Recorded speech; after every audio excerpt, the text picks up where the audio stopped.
Oi, eu sou a Rafaela, professora de História aqui da Rede Municipal do Rio de Janeiro. Sou mulher branca, de cabelos curtos e escuros.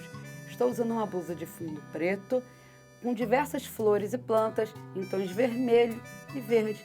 E essa é a nossa aula sobre mercantilismo. Mas antes, vamos bater um papinho aqui rapidinho. Você gosta de economia? Você entende alguma coisa de economia? Bem, economia é algo muito importante nas nossas vidas, Ela vai desde o que a gente come, também tem a ver com a economia. O emprego dos responsáveis também tem a ver. Aquele jogo, aquela roupa que você quer comprar, tudo isso tem a ver com economia. A economia, ela ajuda a sociedade a entender, por exemplo, como regular o mercado, como distribuir riquezas e renda. Tudo isso tem a ver. Então, é fundamental a gente entender alguma coisinha, pelo menos. Mas por que eu estou falando de economia se a aula é de história? A economia nos ajuda bastante a entender os períodos históricos e como tudo isso vai se transformando.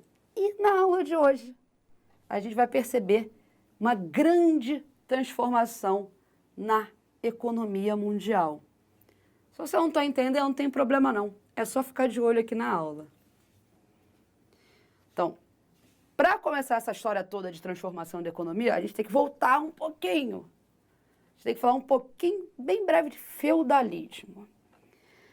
Lá no feudalismo, o comércio não era uma atividade de destaque, O comércio era muito ligado às cidades, ou burgos, que eram aquelas cidades muradas medievais. E assim, ela não era a principal atividade. Só que, com o melhoramento das técnicas agrícolas, com o excedente da produção, o comércio vai começando a ganhar destaque e as cidades também. E quem vai surgir como um grupo forte? Os habitantes da cidade, chamados de burgueses. É muito bom gravar esse nome. Por quê? Porque os burgueses vão ser, por exemplo, o grupo protagonista na questão da formação dos estados nacionais. E aí, a passagem do feudalismo para a modernidade, aquele período ali que vai mais ou menos do século XV até o século XVIII, os burgueses são fundamentais. Vamos lembrar rapidinho que o sistema político que está vigorando naquele momento é o absolutismo. O que é absolutismo? Absolutismo é todo o poder está concentrado nas mãos do monarca, ou seja, do rei. O rei é quem manda em tudo. Tá. Politicamente, a gente tem o absolutismo. E economicamente, teremos o mercantilismo. Mas eu não vou falar o que é o mercantilismo, não. Eu vou deixar para os historiadores falarem. O historiador Francisco Falcon, ele diz o seguinte: o mercantilismo deve ser entendido como um conjunto de ideias e práticas econômicas que caracterizam a história econômica europeia e, principalmente, a política econômica dos estados modernos europeus durante o período situado entre os séculos XV, XVI, XVII e XVIII. O mercantilismo ele foi aplicado num contexto que a gente vai chamar de expansão marítima ou grandes navegações. Durante esse período, o comércio foi ganhando força e, com isso, foi se criando praticamente uma rede de comércio mundial. Mas vamos entender o porquê que isso se deu?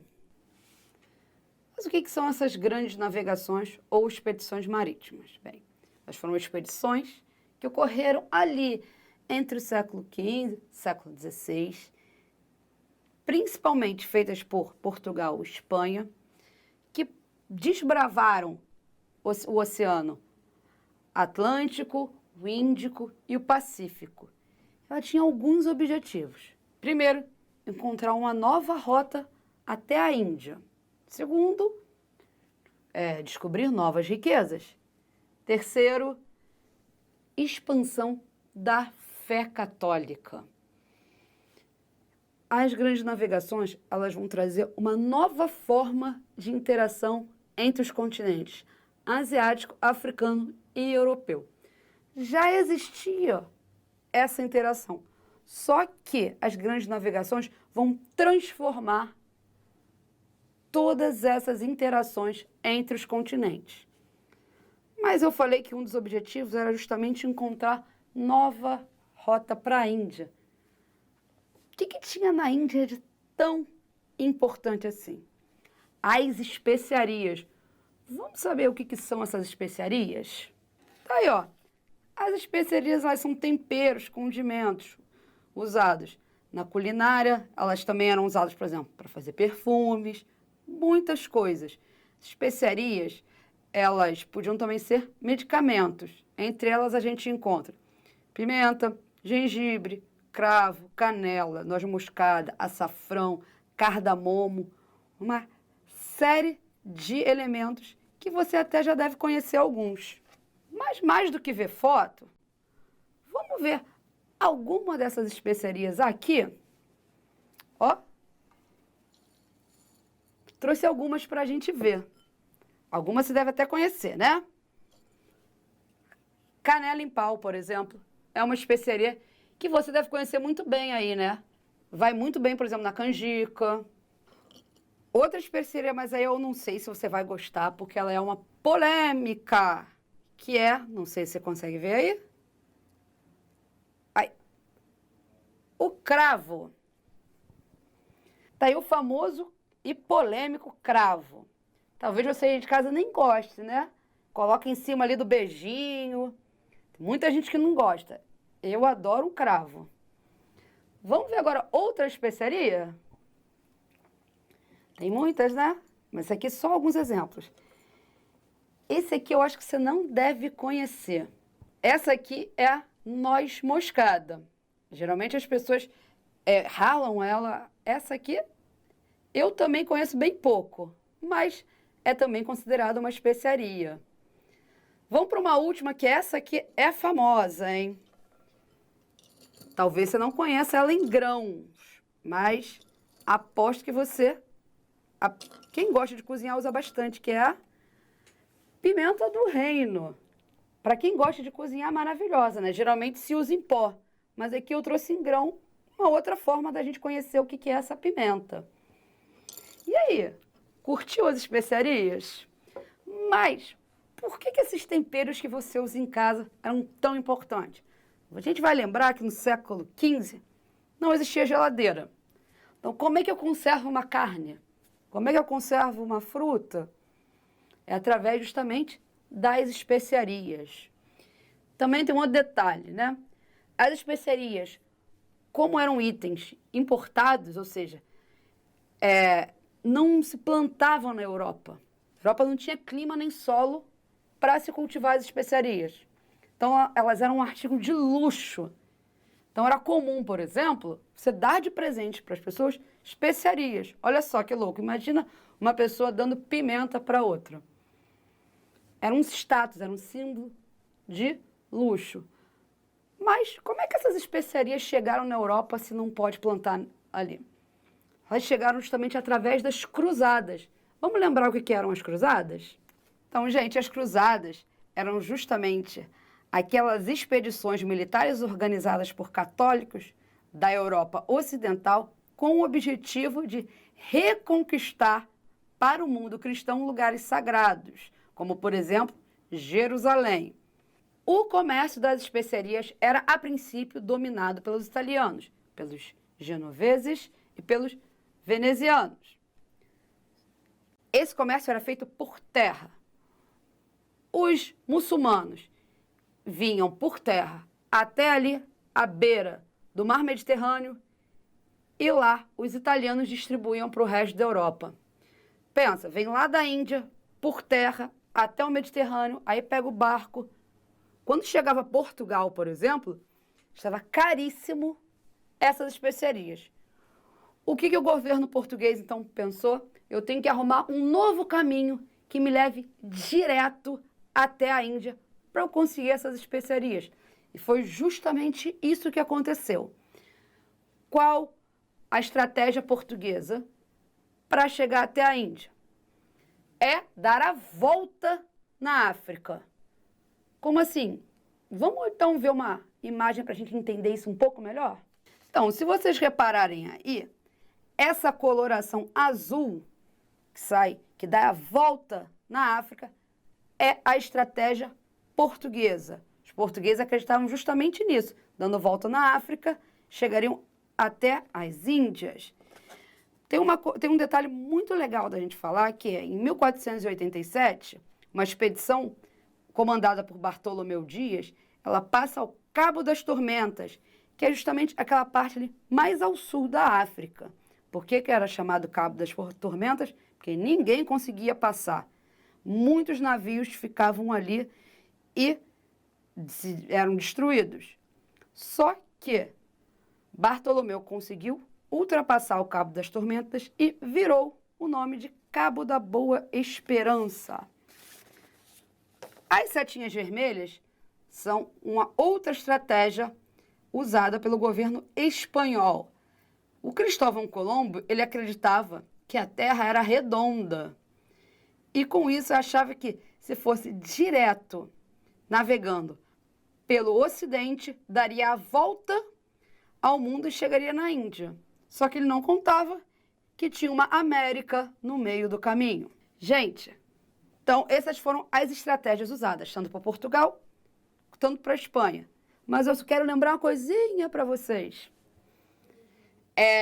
O mundo não era totalmente conhecido como hoje. Você conhecia pouco da África, Europa e um pouco da Ásia. Então, se lançar ao mar para achar uma nova rota era algo extremamente amedrontador. As pessoas não conheciam o que era o Oceano Atlântico. E pior do que isso, eles imaginavam que os oceanos, principalmente o Atlântico, era habitado por seres marinhos absurdos que destruiriam os barcos, dragões, polvos gigantes. Então, tudo isso também fazia parte do imaginário do europeu do século XV. Bem, a gente falou bastante desse contexto das grandes navegações, mas a gente tem que falar também das principais características do mercantilismo, justamente que vão surgir desse processo de expansão do comércio mundial. Alguns países vão ter características singulares, mas a gente vai ver agora mais ou menos as características gerais. Gente, a balança comercial favorável é só você imaginar que no mercantilismo, o que era importante? Era ter mais metal, dinheiro. E como é que eu vou chegar? Como é que eu vou fazer isso? Ter mais dinheiro em caixa. Eu vou ter que vender mais e comprar menos. A balança comercial favorável vai trazer justamente essa ideia de exportar mais do que importar. A outra característica muito fundamental, que tem até uma figurinha aí para vocês, é o metalismo. Justamente metalismo de metal. Ouro e prata. É acumular ouro e prata. Um país rico é um país que tem muito metal. A outra característica que tem tudo a ver com a gente aqui do Brasil é o colonialismo, que é justamente a prática na qual um território exerce o domínio político, religioso e cultural sobre outro. Nós fomos colônia, por exemplo, de Portugal.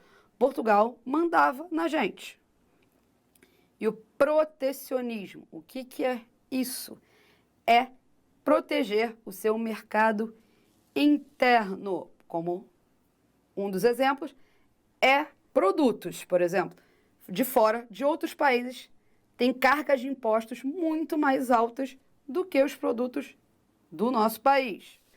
Essa parte do protecionismo é só você pensar assim, um produto internacional, ele tem o mesmo preço do produto brasileiro?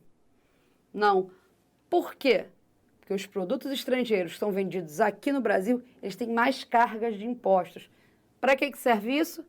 Para proteger o produto nacional.